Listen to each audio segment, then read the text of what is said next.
Olá pessoal, bem-vindos a mais uma aula do nosso curso sobre os juizados especiais criminais. No dia de hoje, nosso objeto de estudo é o artigo 66, caput, da Lei 9.099. Vamos à sua leitura. Esse dispositivo estabelece que a citação será pessoal.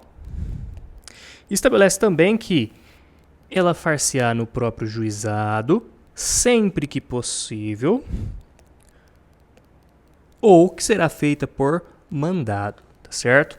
Então nós temos aqui 3 blocos de informação para poder nos aprofundar. A citação será pessoal, ela vai ser feita no juizado sempre que possível, ou ela será feita por mandado.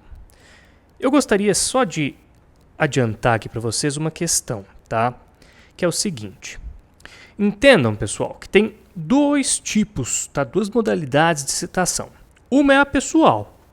O próprio nome diz, né? Ela é pessoal. A própria pessoa efetivamente recebe essa citação, tá bom?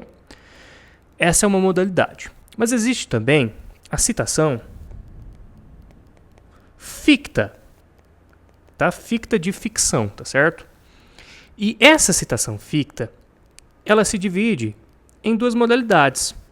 Uma delas é a citação por edital e a outra é a citação com hora certa, tá certo? A citação por edital não é o nosso objeto, né, de aprofundamento no vídeo de hoje, né? Nem a com hora certa, mas eu só quero que vocês entendam que na citação por edital é feito um edital que é publicado na imprensa oficial, tá certo? Para que a pessoa seja citada de forma ficta. Disse a expressão aí ficta, por quê? Porque é uma ficção. Publicou no Diário Oficial. A pessoa não leu o Diário Oficial. Então, é por isso que se usa a expressão ficta, tá certo? Já a citação com hora certa é uma citação, só para vocês terem uma noção geral, é uma citação no caso em que o oficial de justiça ele sabe que a pessoa está naquele lugar, mas a pessoa ela está se esquivando de receber a citação, ela está tentando fugir do oficial. O oficial de justiça, ele percebendo isso, que a pessoa está se esquivando de receber a citação, está usando de meios maliciosos para não ser citada, aí o oficial de justiça ele faz a citação com a hora certa. Ele estabelece, olha, amanhã eu venho aqui a tal hora e vou realizar a citação. Se aparecer, bem. Se não aparecer, ele deixa o documento com alguém lá da localidade, tá certo? Então, evidentemente, também ela é ficta. Por quê? Porque a pessoa não recebe pessoalmente o papel da citação, tá bom? Então, entendam isso. Existe citação pessoal e existe citação ficta. Essa ficta se divide em por edital e com hora certa. Isso é muito importante para nós fazermos aqui o estudo, a explicação do artigo 66. Aqui, eu ressaltei para vocês, nesse dispositivo, o seguinte, olha. Em primeiro lugar, o que é citação? Eu dei uma breve explicação aqui na letra A. A citação é o ato processual através do qual o réu toma conhecimento da acusação e é chamado para integrar o polo passivo do processo a fim de exercer o contraditório e a ampla defesa. Então, citação é aquele ato através do qual o réu ele toma conhecimento da acusação que está sendo feita contra ele recebe, inclusive, documentalmente ali a denúncia que foi feita contra ele. Ele também é chamado nesse ato aqui para integrar o polo passivo do processo e exercer o contraditório e ampla defesa, para se defender nesse processo, tá bom? Constei também na letra B para vocês o seguinte, olha, ao dizer que a citação será pessoal, o legislador ele está automaticamente proibindo a citação por edital, que é uma modalidade de citação ficta. Então, a primeira coisa que eu quero que vocês saibam é que a citação por edital, tá bom? Ela é proibida no juizado especial criminal. Não se admite, em hipótese alguma, citação por edital no juizado especial criminal. Por quê? Porque a citação por edital ela traz complexidade à causa. E, como nós já vimos, um dos princípios do juizado é o princípio da simplicidade. Ótimo. Então, nós já sabemos que não é cabível a citação por edital no juizado. Mas aí eu faço na letra C para vocês uma pergunta, tá certo? Que é uma pergunta bem legítima.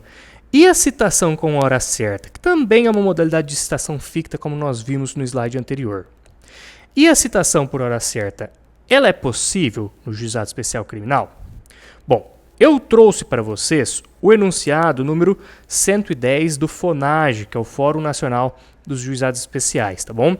Esse enunciado disciplina que no juizado especial criminal é cabível a citação com hora certa. Então, que é um fundamento que o operador do direito ele pode utilizar. Olha, existe um enunciado do FONAGE estabelecendo a possibilidade de citação com hora certa. Mesmo que a citação com hora certa seja, assim, uma modalidade de citação ficta. E o artigo 66, ele diga que a citação ela será pessoal. Mesmo assim, existe o enunciado do FONAGE que admite. Mas eu preciso falar para vocês também, alunos, que o enunciado do FONAGE, os enunciados do FONAGE em geral, eles não são vinculantes, tá certo? Então, não é uma norma vinculante esse enunciado número 10 do FONAGE. Não é.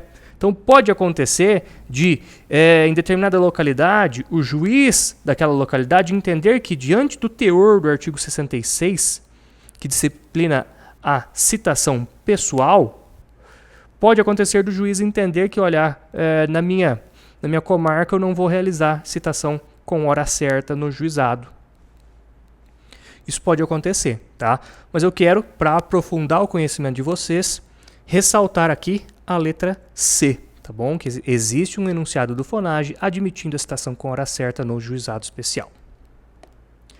Além disso, realizando aqui uma complementação aqui a respeito do restante do artigo, eu vou fazer a análise agora com vocês desse trecho aqui, olha, que eu coloquei no começo aqui da letra D, tá bom? Atentem-se para esse trecho aqui que está em azul. Far-se-á no próprio juizado sempre que possível. O que está dizendo aqui é que a citação ela será feita sempre que possível no próprio juizado.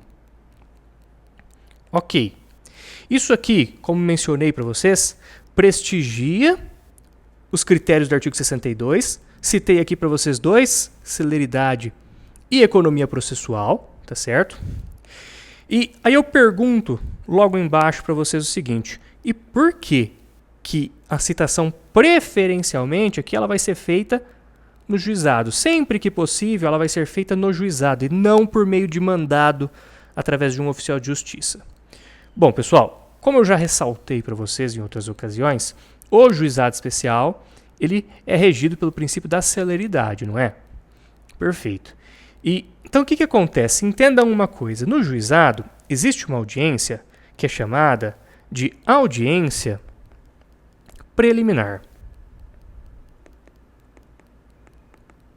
Essa audiência ela é realizada naquela fase preliminar da apuração da infração penal de menor potencial ofensivo. Por quê? Porque a ideia é que nessa audiência estejam presentes aí promotor, autor do fato, vítima. E lá na mesma ocasião, na própria audiência, o promotor de justiça, em sendo o caso, vai oferecer na própria audiência a denúncia. Aqui consta, né, ou queixa, por quê? Porque nas ações penais privadas, quem oferece queixa é a própria vítima por meio do seu advogado. Tá? Eu vou usar sempre a expressão o promotor de justiça oferece denúncia, mas saibam que o que eu estou dizendo também vale para quando nós temos uma ação penal privada que é oferecida aqui a queixa-crime por meio do advogado da vítima, tá bom? Mas para ficar mais fácil, não ficar repetindo toda hora ou queixa-crime, etc., eu vou sempre usar a expressão oferecer a denúncia pelo promotor, mas saiba então que vale também para os casos de queixa-crime que são apresentadas pela vítima por meio de advogado. Então vamos lá. Na audiência preliminar, como eu mencionei, em sendo o caso de oferecer denúncia, a ideia da Lei 9.099 é que o promotor de justiça ofereça a denúncia, vou até puxar uma seta aqui, olha, oralmente. Sim, ele ofereceria essa denúncia oralmente na audiência. Então, o escrevente, o técnico, aquele funcionário do tribunal reduz a termo a denúncia, então reduz a termo, passa para o papel o que o promotor falou, e aproveita-se na própria audiência em que o acusado já está presente, e aí ele já é citado, entrega-se cópia dessa denúncia ao acusado, e ele já fica automaticamente citado e também cientificado da designação de dia e hora para audiência de instrução e julgamento. Então, a ideia é que o promotor na audiência já faz a denúncia, o autor do fato já está presente na audiência preliminar. Na mesma ocasião, o escrevente, funcionário do Tribunal de Justiça, ele reduz a termo, coloca no papel a denúncia que o promotor fez, e o autor do fato recebe essa citação no próprio ato, sem a necessidade de um mandado por meio de oficial de justiça. Olha como é que isso aqui prestigia a economia processual e olha como isso prestigia a celeridade. Além, é claro, da oralidade, não é mesmo? Então, entendam isso. Essa é a lógica desse artigo 66, tá? A lógica do artigo 66 é aproveitar que todo mundo já está presente na audiência preliminar, já fazer a denúncia ali e já sair todo mundo dali cientificado de tudo, o réu já citado, sem necessidade de um ato posterior de citação por oficial de justiça. Nesse slide aqui, eu constei para vocês também o seguinte: atentem-se então que, preferencialmente, sempre que possível, é no próprio juizado, na forma do artigo 78 caput, que eu mencionei para vocês. Ocorre que aqui no final, olha, é dito também, ou por mandado. Ok. Mas então, quando que eu faço essa citação por mandado, através de um oficial de justiça? Quando não for possível citar no juizado. Sempre que possível, eu faço no próprio juizado. Não deu para fazer no próprio juizado, aí sim vai ser feito por mandado. E eu questiono vocês, quando que não será possível isso? Bom, não será possível realizar no próprio juizado e será necessário realizar por mandado através de um oficial de justiça quando acontecer o que está escrito aqui, ó, nesse parágrafo 1º do artigo 78, que diz assim, olha, se o acusado não estiver presente, ele será citado na forma dos artigos 66 e 68 desta lei. Então vocês entendem que, olha, se ele não está presente e o promotor de justiça ofereceu denúncia na própria audiência preliminar, é evidente que ele não consegue sair da audiência preliminar citado. Por quê? Porque ele não está lá. O autor do fato não vai conseguir sair dessa audiência citada, ele não está lá. É impossível. Aí sim, o promotor ofereceu a denúncia na audiência preliminar, mas o autor do fato não estava presente. Então, é necessário expedir um mandado que vai ser cumprido pelo oficial de justiça.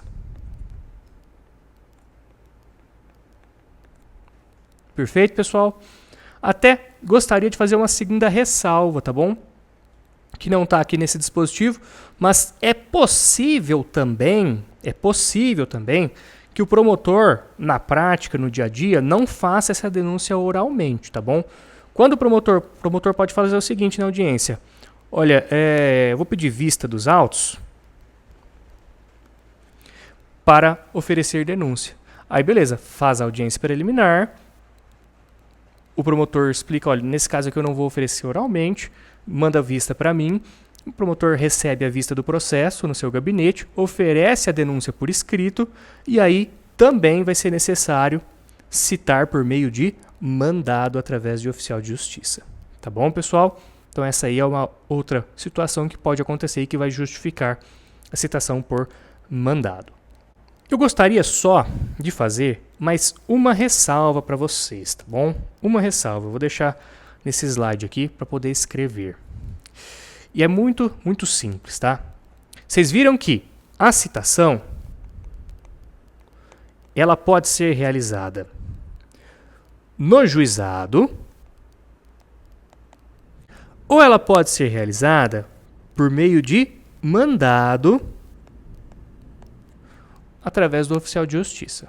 Ótimo, perfeito. Eu quero que vocês compreendam que a citação nunca vai ser feita por correspondência.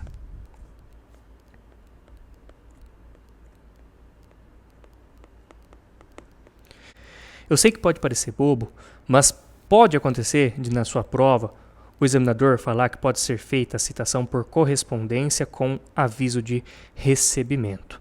Não, não pode, tá bom? O que pode ser feito por correspondência com esse aviso de recebimento é a intimação. Fica calmo, nós vamos ver em outro vídeo como é que se dá a intimação no juizado. Mas a citação nunca vai poder ser feita por correspondência, tá bom? O que é feito por meio de carta, por meio de correspondência, é a intimação. A citação, não. Perfeito, pessoal? Então é isso. Espero que tenham gostado da aula e até a próxima.